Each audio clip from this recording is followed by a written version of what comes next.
Well, hi, I'm Jay Arthur, author of Lean Six Sigma Demystified and QI Macros. You know, we celebrate Labor Day. It's all about workers. And I was reading a book called The Friction Project, which was recommended by a friend, but they talk about the IKEA effect. Now, I don't know if you know anything about IKEA, but you go in, you shop around, you look for something, you see a nice bed, well, you buy a kit and then you assemble it.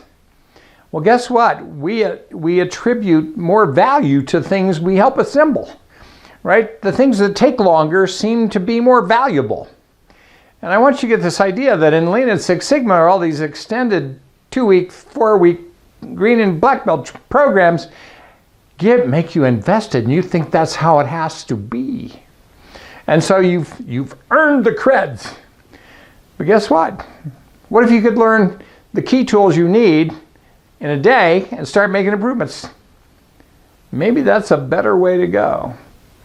And I'm telling you, the ka-ching you get from making improvements, you know, it's probably the most fun you can have with your clothes on, is going out and using data to solve problems that seemed impossible to solve. So that's my improvement insight. Let's go out and improve something this week. Like, let's not attribute too much value to how much time we spend at doing something.